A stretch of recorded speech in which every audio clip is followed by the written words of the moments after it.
মার্কিন যুক্তরাষ্ট্র খুব নগ্নভাবে তাদের স্বার্থকে সমুন্নত রাখার জন্য তারা আপনার বাস্তববাদী। এবং ট্রাম্প সাহেবকে এতদিন আমরা যেটা দেখে এসেছি, একটাই ওনার ব্যাপারে বলা যায় যে হি ইজ মোস্ট আনপ্রেডিক্টেবল। আমার অত্যন্ত প্রিয় এবং সম্মানিত দুই আলোচক ব্যারিস্টার অসীম এবং জনাব জুলকারনাইন অত্যন্ত তাৎপর্যপূর্ণভাবে তুলে ধরেছেন এই সংকটের বিভিন্ন দিক। দেখেন, এই ইরান যে কারণে, আমিরাত যে কারণে, কাতার যে কারণে সৌদি আরবের উপরে আক্রমণ করছে, সেটা ওই দেশের বৈরিতার কারণে, ওই দেশে মার্কিন যুক্তরাষ্ট্রের বেইজ আছে সেই কারণে, এবং সেটাও তারা চিহ্নিতভাবে করছে এবং তাদেরকে এই সিগন্যাল দিচ্ছে। এখন এই যে অসাধারণ, অচিন্তনীয়, অসম্ভাবনীয়, কাতার বলেন, ইউই তো অবশ্যই, ইউনাইটেড আরব, এই যে আপনার তাদের যে অর্থনৈতিক উন্নতি, গ্লিটসি হাইটস যাকে বলে,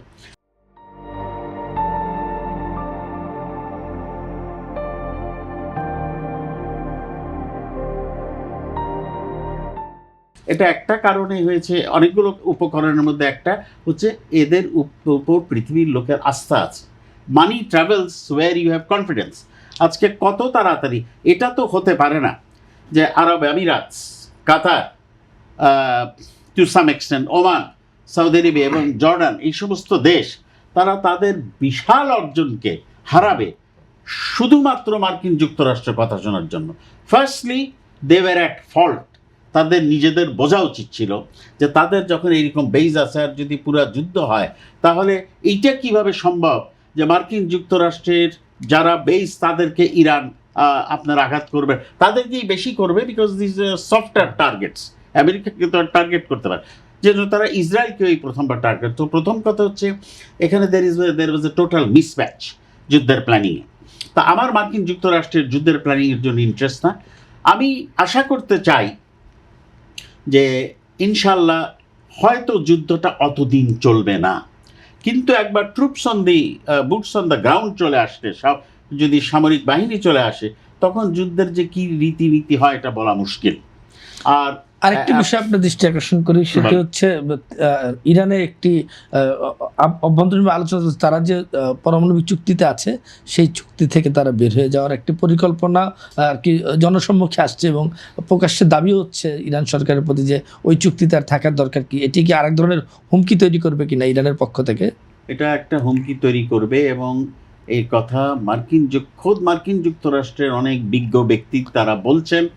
আমাদের কথা তো আমাদের কথাই, 10 বছর পরে হয়তো দেখবেন 700 পাতার একজন বই লিখেছেন যে এই কাণ্ড করতে যে মার্কিন যুক্তরাষ্ট্র ইরানকে পারমাণবিক ক্ষেপণাস্ত্র অর্জন করার দিকে এগিয়ে নিয়ে গেছেন। হতে পারে, কারণ যে আয়াতুল্লাহ খামেনেই, যার আপনার প্রতিশ্রুতি ছিল, তাকে সরিয়ে দিয়ে যাকে করেছেন তার তো এরকম কোনো অ্যাসিওরেন্স নাই। আর ওয়াই উইল ইরান অ্যাকসেপ্ট ইট?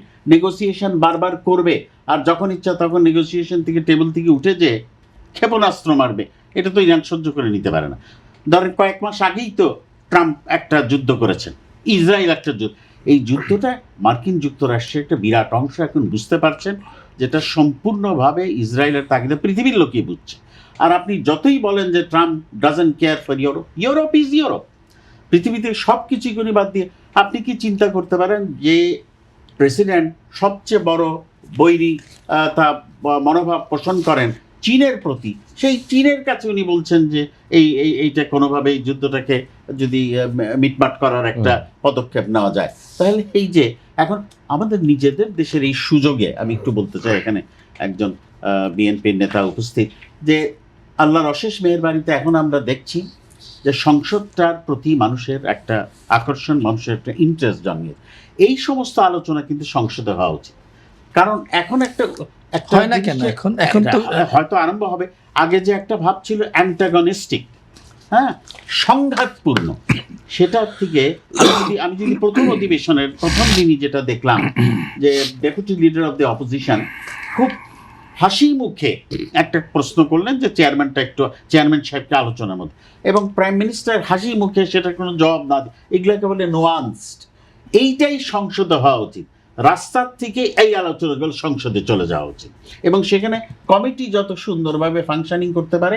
যে সমস্ত আলোচনা আমরা করছি এটা বৃহৎ পরিসরে, আমরা কিভাবে আমাদের তেলের যে সংকট, এখনকার বর্তমান সরকার এটাকে মোকাবেলা করবে এবং ফিউচারে করবে, সেটা নিয়ে সংসদীয় দল হতে পারে, তারা বিভিন্ন জায়গায় যেতে পারেন, একটা ঐক্যবদ্ধভাবে একটা প্রচেষ্টা হতে পারবে।